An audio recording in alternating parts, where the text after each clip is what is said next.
Mtazamaji wa The Golden Boot, ni siku nyingine tunakutana kuzungumzia masuala ya kimichezo. Young Africans wanashuka dimbani kuwakaribisha Fountain Gate kwenye uwanja wa KMC Complex. Siku ambayo imekuwa labeled Diarra Day. Leopard John. Diarra Day.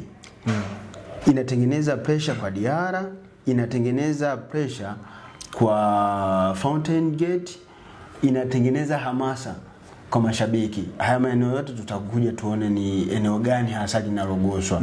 Lakini definitely twende tukaangalie ni kitu gani ambacho Young Africans wamekiandaa kwa ajili ya mashabiki zao baada ya kufanikiwa kupata alama moja away dhidi ya JS Kabylie. Wanarejea nchini Tanzania wakiwa vichwa juu, mabega juu, wametanua mikono, makopa yako wide.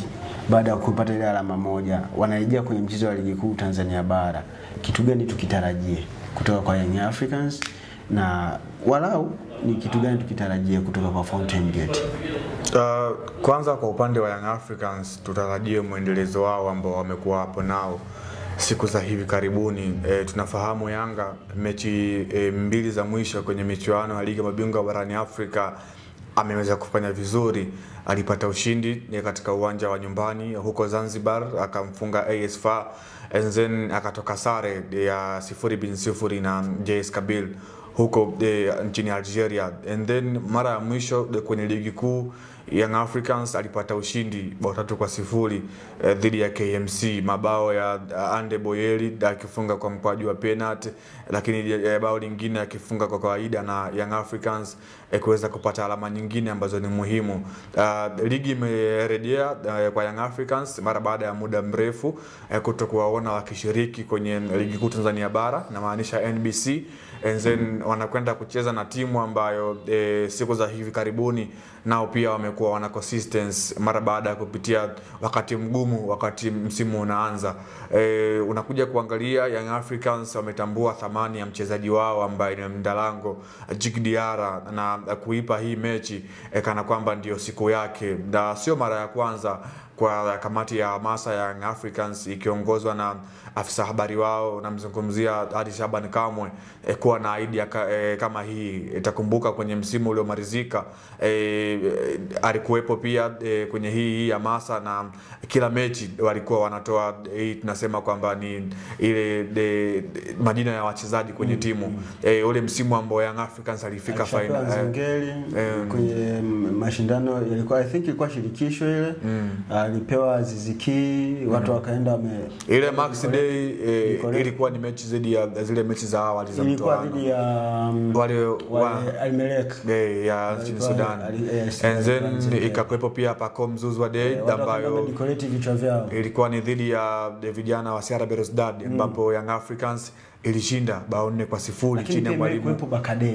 Ilikuwepo Bakadei dhidi ya National Al Ahly, mechi ambayo ilimalizika bao 1-1 katika uwanja wa Benjamin Mkapa, siku ambayo watu waliingia na misuli kiwanjani. Kwa hiyo umekuwa ni kama vile utamaduni ambao Young Africans wamekuwa nayo. Lakini angalia sasa kwenye mechi za nyuma walikuwa wanapewa wachezaji ambao wako kwenye field, yani walikuwa ni wachezaji tumezoea kuita wachezaji wa ndani, kwa maana kuanzia namba 2 kwenda mpaka namba 11. Wakati mwingine na motivate mchezaji inamkuta, inamfanya yeye anaenda au anacover eneo kubwa sana la uwanja, as long as atengeneze ile siku ambayo imekuwa dedicated kwake. Leo tunazungumza imekuwa dedicated kwa Djigui Diarra ambaye ana ukomo wa kutembea uwanjani. Yeye ni goalkeeper, anaishia kwenye ile eneo la 18, ndipo comfortability yake inapomalizikia. Hii ina maana gani kwa Djigui Diarra ambaye eneo dogo sana la uwanja ndilo analolicover akiwa comfortable? Anaweza cover eneo kubwa sana la uwanja, lakini comfortability inakuwa haipo, kwa sababu kule anakuwa ameacha lango wazi, lakini kule mikono haitumiki. Eneo ambalo anakuwa iko comfortable ni eneo tu ambalo lina nini, lile eneo la 18 ambapo anaweza kutumia kichwa, miguu, mikono. Hapo ndo comfort zone yake. Huyu mchezaji ambaye kuna limit ya uwezo wake wa kuperform, kwa nini anapewa dedication ya siku ya mchezo, na si mtu mwingine ambaye angepewa namba 2, namba 3, namba 4, hata namba 11 ambaye anaweza katembea sehemu kubwa sana ya uwanja? Kwanza ni klabu kutambua mchango na thamani ya mchezaji wake kwenye huu msimu. Au inasababisha performance dhidi ya JS Kabylie. Performance ya Djigui Diarra kwenye huu msimu haijaanzia kwenye mchezo dhidi ya JS Kabylie, mchezo ambao ulimalizika tangia msimu umeanza. Djigui Diarra alikuwa na good performance. Nitakukumbusha kwenye mechi ya Ngayo wa Jamii dhidi ya wapinzani wao wa jadi Simba Sport Club, Djigui Diarra mara baada ya ile mechi alizungumzwa kama man of the match kwenye ule mchezo. Tazama saves ambazo alizifanya, tazama namna ambavyo alikuwa anajua kuhandle pressure. Save kama ya Kip Dennis Prosper kila mmoja alimsifia, and then rejelea ile save ambayo alifanya dhidi ya Shomari Kapombe, kila mmoja aliweza kudhibitisha ubora na daraja ambalo liko nao Djigui Diarra. Kwa hiyo hili ambalo amelifanya Young Africans ni kutambua thamani ya mchezaji kwenye huu msimu. Diarra takriban kwenye kila mchezo amekuwa anachangia pakubwa sana, hata pia kwenye mchezo ya NBC Premier League. Nitakukumbusha pia mechi dhidi ya Mbeya City, mchezo ulimalizika, lakini ambaye alikuwa anaimbwa alikuwa ni Djigui Diarra. Yeah, of course Young Africans wanapata sare, lakini sare ile ilipatikana kutokana na experience na ubora wa Djigui Diarra ambao wako naye. Kwa hiyo umekuwa ni muendelezo wa performance bora ya Djigui Diarra, na amekuwa anasaidia timu. Yani sio tu performance bora, lakini wazi kabisa unaonekana kabisa bila Diarra pale tusingepata hichi ambacho tumekipata. Kwa nini asingepewa mchezo mkubwa? Maybe dhidi ya Azam, maybe dhidi ya Black Stars na maanisha Singida Black Stars, maybe Kariakoo Derby. Kwa nini asingechaguliwa michezo mikubwa hii ambayo inatazamwa na watu wengi? Anakuja kupewa mchezo ambao uzito wake tunaweza kusema ni mchezo mdogo dhidi ya Fountain Gate. Hata ukienda kwenye makaratasi inawezekana Young Africans anapewa zaidi ya 75% za kuibuka na matokeo ya ushindi. Hadhi alionayo Djigui Diarra, ubora alionao Djigui Diarra kwenye kikosi cha Yanga na umuhimu wake, kwa nini apewe mchezo mdogo, asipewe kati ya hizo game 3 kubwa ambazo zinahusisha Giants wa soka la Tanzania? Yeah, of course. Kwanza naweza nikasema kwamba ni klabu kuweza kuipa blending match, kwamba wanafahamu kwenye makaratasi Young Africans ndio yupo nyumbani, kana kwamba yupo kwenye uwanja wa KMC Complex Mwenge, Dar es Salaam, and then Yanga kwenye ile gate collection ndiye atakuwa ananufaika. Kwa hiyo wamefanya match kuiblandi ili mnadi kwenye eneo la mapato nao pia waweze kufaidika. Na always timu kubwa ndo zinakuwa na hizo mbinu na idea nzuri kama hizo.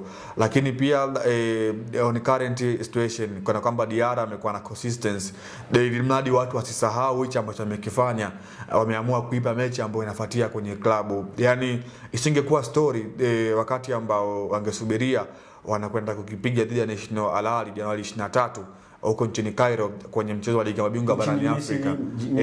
Yes, nchini Misri katika jiji la Cairo.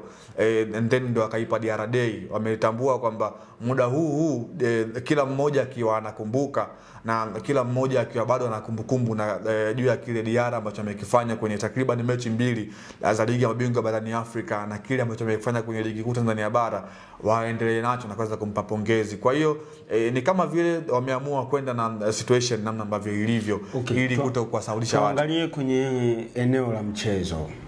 Young Africans tuwatarajie wakiingia kwa namna gani kwenda kuzisaka hizi alama 3?